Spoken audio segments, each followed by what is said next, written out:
Okay, everyone, welcome and thank you so much for joining Real Estate Explained this week. We're going to talk about the 5 things about the LOI. But before we get into all that stuff, I want to tell you a little bit about why you should even listen to me in the first place, right? Well, I've been doing real estate for about 17 years now. Started off in doing single families and small multifamilies, did all that. And, for some time, I built a portfolio in that, but then, I ended up more recently, I'd say about 4 years ago, shifting my thinking from doing the small deals to doing big multifamily deals, which is what I focus on now. Primarily large multifamily, greater than 100 units is typically what we're targeting, B and C type of assets.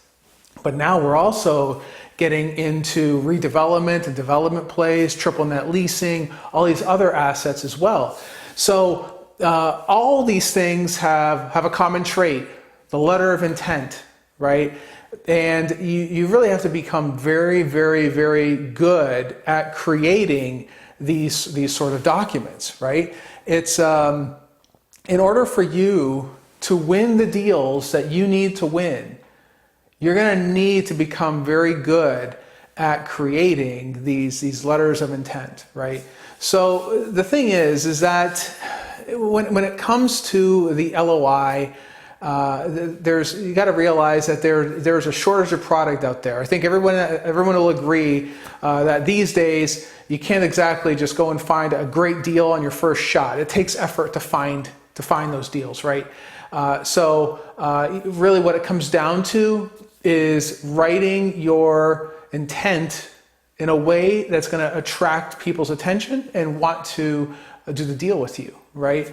So, and it all starts, of course, with the LOI, the letter of intent. So now, before I go on, all right, if you guys have any questions, any comments, of course, leave them in the box. Let me know what you want to talk about. Feel free to speak up as well. We'll take questions, of course, on the show. That's what we do. And of course, on top of Real Estate Explained Live, which is what this show is, we also have our podcast that's released every Friday about real estate. It's called Real Estate Explained. We also have 2 other podcasts that we release 2 times a week as well. So we're doing the Mindset, the Bulletproof Mindset show, and of course the Ultimate Capital Raising podcast as well. So we're putting out a lot of content for you guys to become experts at the real estate game. And from that aspect, it includes building up the great mindset that you're going to need, building up, of course, the capital and investors that you're going to need, and of course, how to actually play the game once you're in it, right? That's all very, very critical. So let's get into it first. Now, what is an LOI? The LOI is the letter of intent, right? And this is where the deals actually begin, is with that letter of intent, okay? That letter of intent is once you prove yourself to the broker and that you are the one to buy that deal, what you are now presenting is going to make the difference whether they're going to win it or not, right?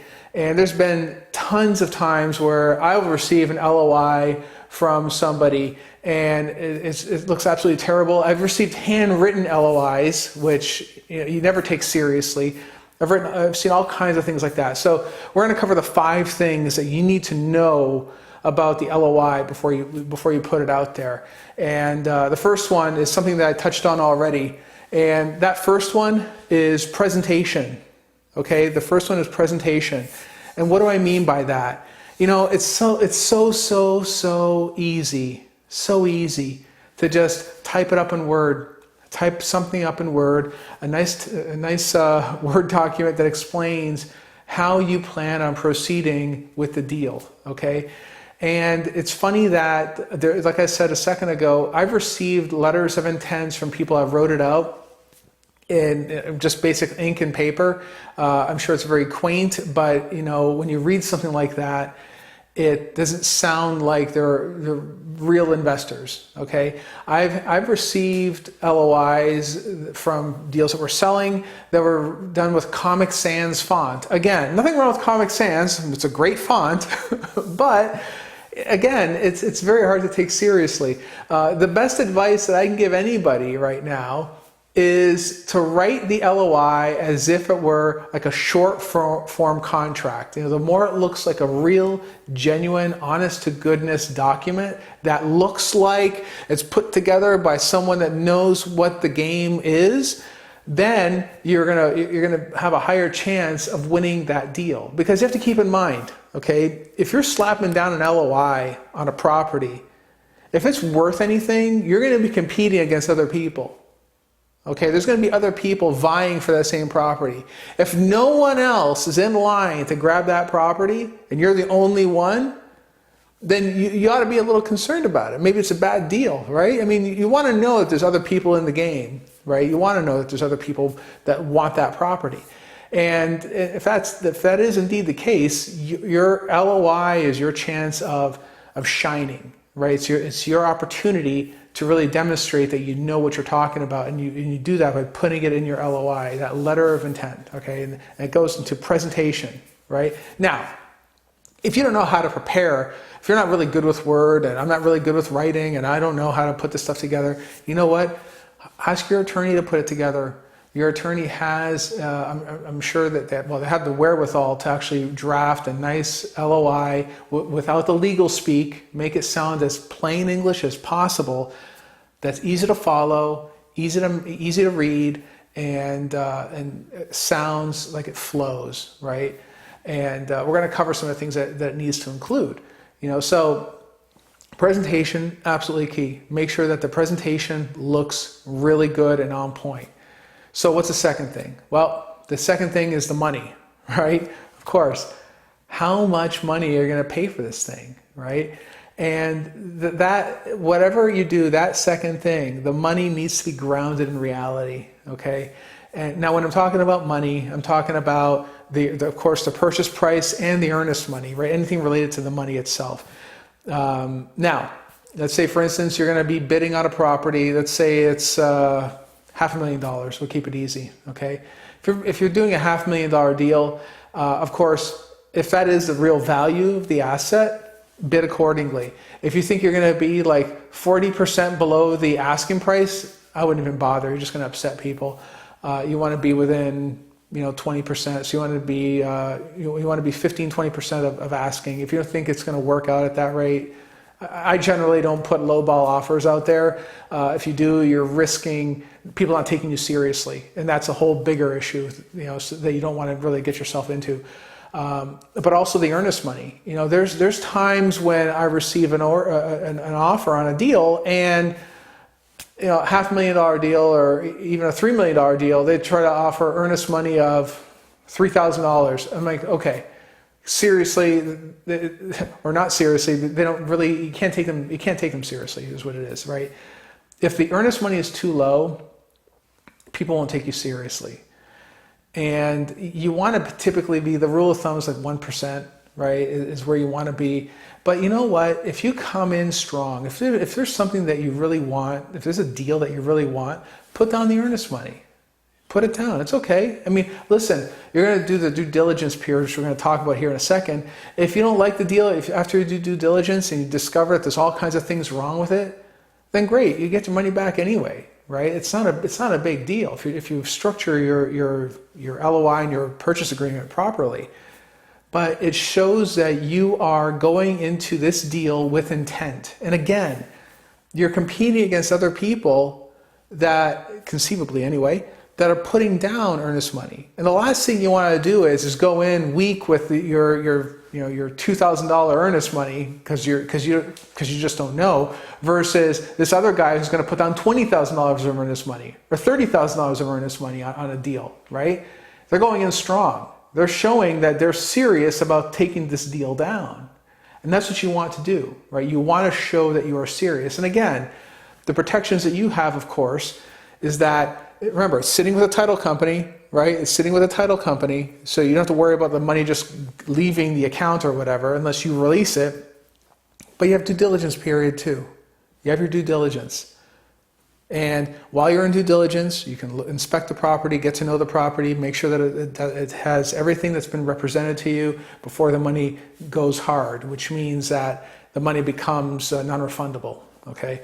So that's the thing. You go in serious with the earnest money and always pay the right price for the asset. Don't go out there and try to lowball people or do anything like that. Again, if too many people hear about the lowballer and you get known as the lowballer, it could cause problems for you to pick up assets in the future. So don't do that.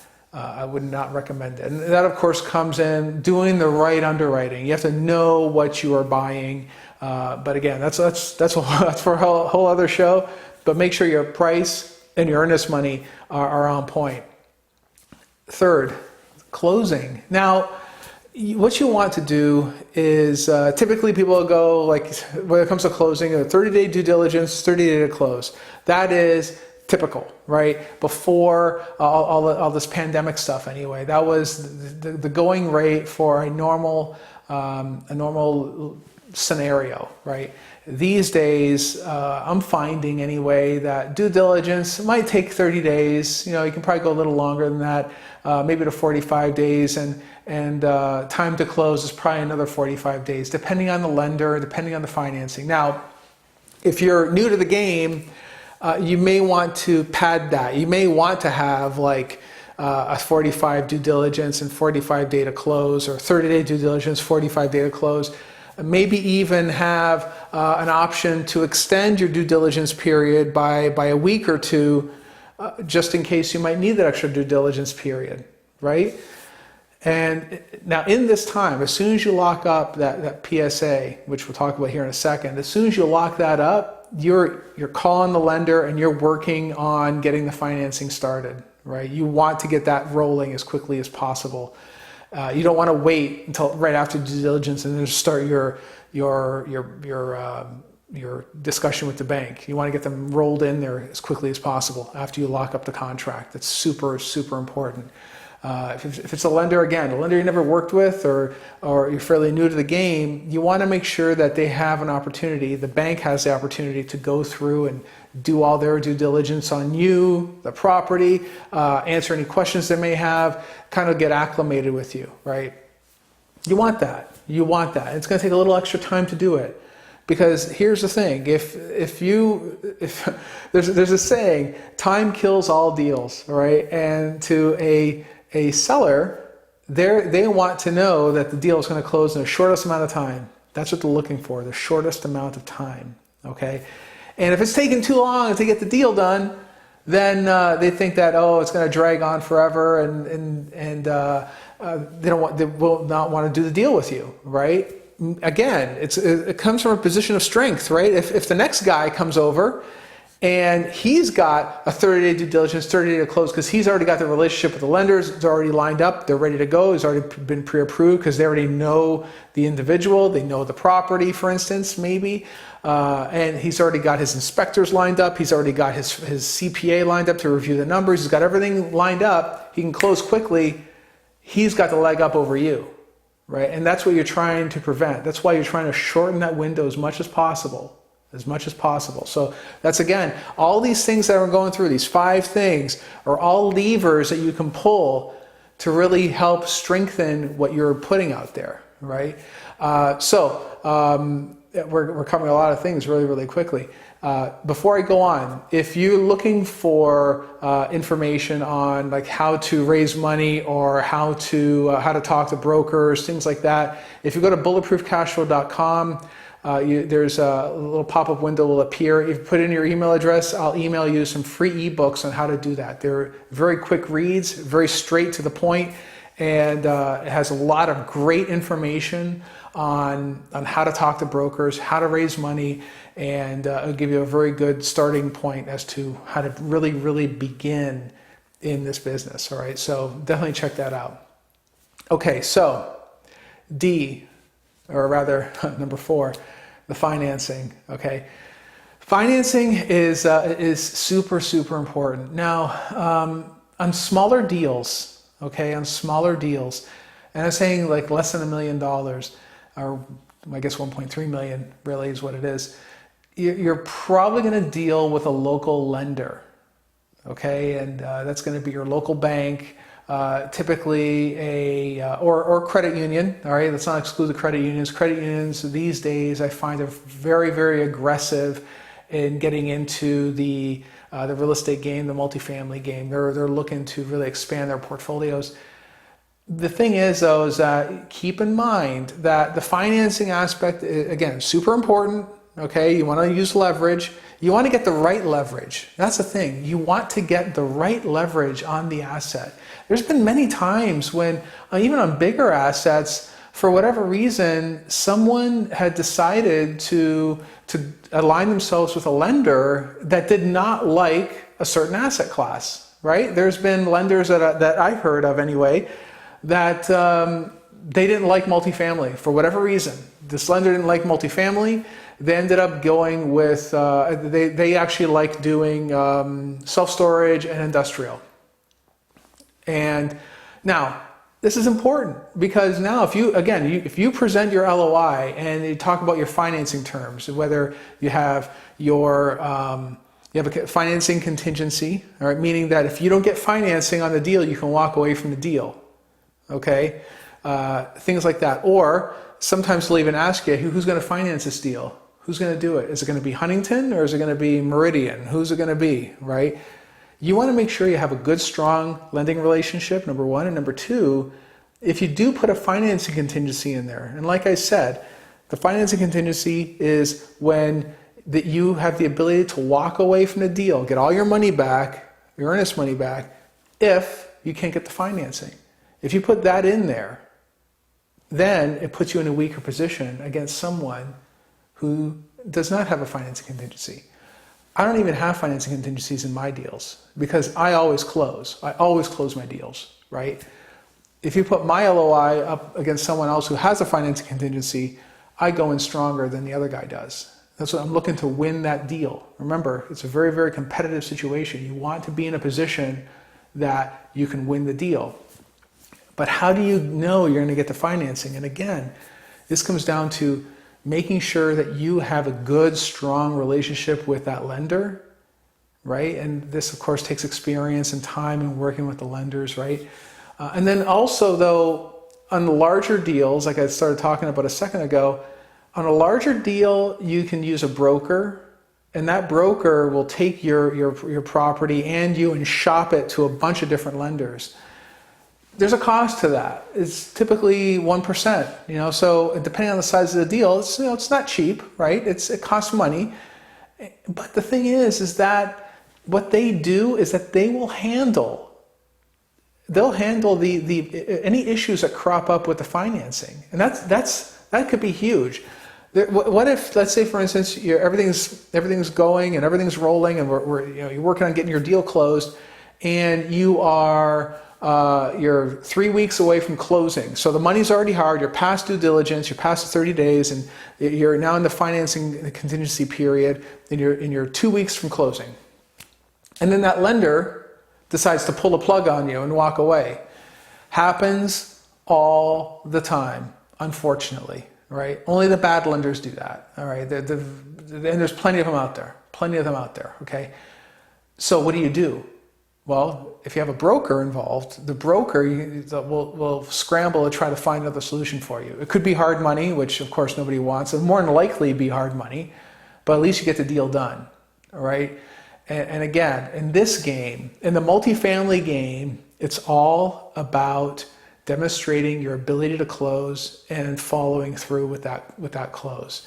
Because if you don't follow through, what it means to you as an individual is that, oh my God, Jody can't close, all the brokers will talk, and then you're off the list of preferred people to sell to, right? That's the last thing you want. You want to be on the list. And the way you do that is your surety to close. So, when it comes to financing, I'll sum it up here, right? Number one, you want to have the contingency. Think carefully about the financing contingency. A lot of people put that in there. Nothing wrong with that. But maybe you want to put the financing contingency if you are starting off. You want to make sure that you have that relationship and get to know that banking relationship, right? But secondly, line up that lender or broker or both, right? Line that up, have that nailed down, make sure you know that they're going to perform, right? That's super, super, super important. And make sure to communicate that to the broker and how you're going to put the deal together, right? Understand what the terms are going to look like, what the percentage rate is going to look like, how much money you have to bring to the table, all those sorts of things, right? You need to understand all those sorts of things, right? Super important. And of course, the last thing, number 5, due diligence. Okay, the due diligence period. Now we talked about the due dilly is what I call it. The first 30 days there, right? 30 days due diligence, 30 days to finance, right? That due diligence period is going to be your time to really understand the property, to understand what's going on with the property. Okay, review all the financials, review everything that you need to make sure that whatever they're telling you, what the financials look like, is really what you're getting. Okay, you want to know all these things. And here's the thing, right? Like I said before, number 1, you're starting the financing portion, lining up all the lending on day 1. All right, as soon as you get this deal under contract, you're rolling, or you're already lining up the bank, you're getting them ready. But again, you want to make sure you have your team lined up. You want to make sure you're communicating everything to the broker and the seller, right? By proxy through the broker, of course. That you are following through on what your due diligence looks like. What does it look like? Typically you do an inspection of some kind. Maybe you're getting an inspector to inspect the sewer lines, for instance, right? The things you can't see. Because again, maybe there's some pipes that are busted underneath the pavement, and you want to make sure you understand what that is. So what do? You call the property manager. They can scope the lines for you. It's going to cost money. But if they find a broken line, it could save you tens of thousands of dollars, right? The last thing you want to do is discover they have a broken line in the middle of winter and nobody can use their bathrooms because of it. That's the last thing you want on your mind on any deal, right? So you want to know what's going on. Always scope the lines. That's something that we do as a matter of course nowadays. But we want to understand what's going on with the asset. But on top of that, you're also doing your due diligence on the actual financials themselves too. Okay, and what does that mean? Well, that means you want to understand where the leases are going. Who the leases match up to the rent roll? Is Joe Franklin? Did he make the payment last month? And where do you see him on the actual rent roll? And do you see the numbers match up? The rents match up? All that. Now, what you don't want to do in any of these cases is be like, I guess, too annoying, right? And here's what I mean by that. There's one case where we had a guy, we had a group that wanted to do an inspection on a Saturday, right? And they wanted to inspect on a Saturday, and they think they're being crafty. But what they are doing, I know what they're doing. They want to interview every single tenant that we have in the building, and or have the option of interviewing people and whatnot instead of just performing due diligence as promised, right, on the LOI. So it's those sorts of things. That's like a bait and switch. We came to an agreement that we're going to do an LOI. They would only do inspections on Saturdays because they want to annoy the tenants. You want to be as easy as possible to work with, and you want to follow through to be as easy as possible to work with. If you demonstrate to the brokers, to the sellers, to everybody that you are easy to work with, then you will win deals in the future. So the first two are always the toughest one to get. They are, seriously, they are. But once you get those, and you're easy to work with, don't be annoying, understand what's going on in the deal, you do all that, you're going to be great. You're going to get more deals down the line, right? And like I said, don't try to pull this stuff. Well, we want to do due diligence on Sundays.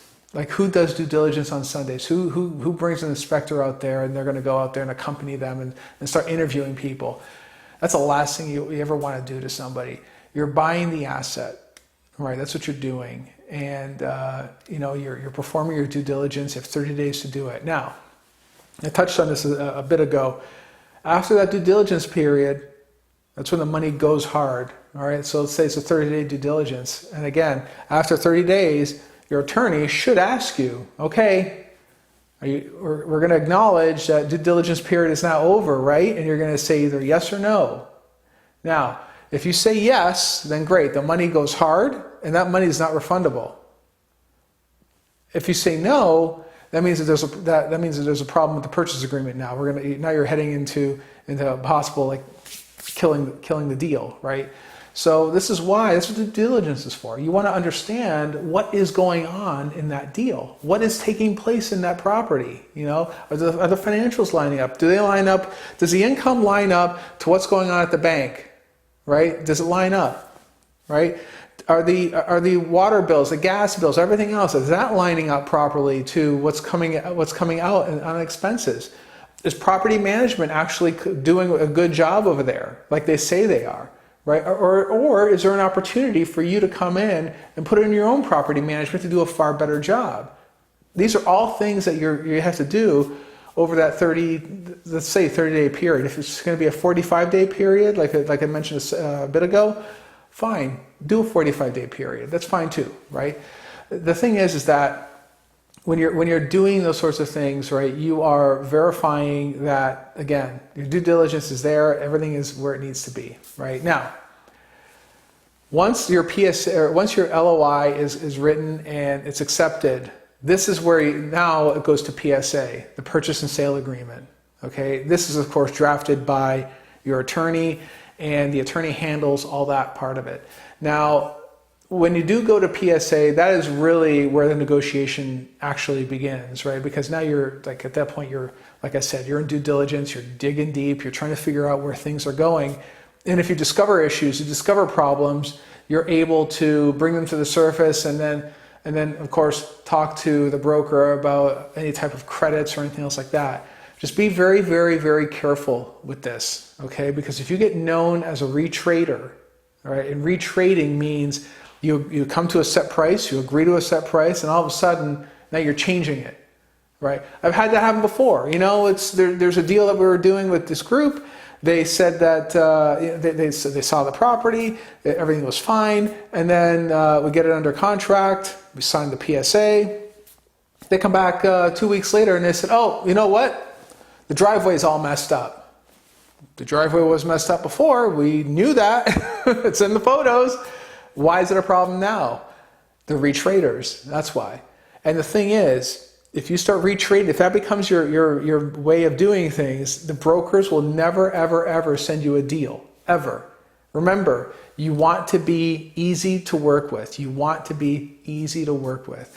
And if you're just going to make up stuff just to get a discount, that's going to be a problem. If you discover that there's a busted pipe underneath or something like that, or like a sewage pipe or something, that's a whole different story. That's a different story, right? That's something you could not see, right?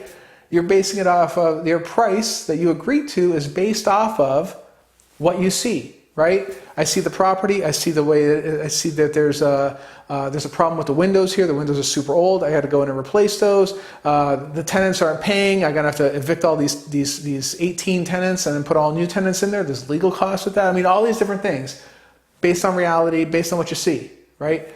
That's okay. Don't start with trying to renegotiate things that are not that are visible, and just to retrade things. Never be a retrader. If you do that, it's a kiss of death. Don't do that. It's very bad, very bad. Anyway, if you want more information about all these different things that we talk about here, don't forget to check out on Bulletproof Cashflow on the YouTube channel. There's the multifamily mindset videos. I talk about all different kinds of things related to multifamily, of course. And we're also talking about other asset classes. That's going to be coming up here soon too, on development, on triple net, all these different other things. And always welcome your questions. As a matter of fact, if you go to bulletproofcashflow.com, you're going to see in the lower right corner, you'll see a button there to ask questions. So you can certainly hit that button. You can record your voice directly into your browser. It'll pick it up, and then we'll play your question on the air here, and happy to answer questions from you guys as well. So if we use your questions, we'll send you a gift. So definitely check that out, okay? If there, do you guys have any other questions, concerns, anything?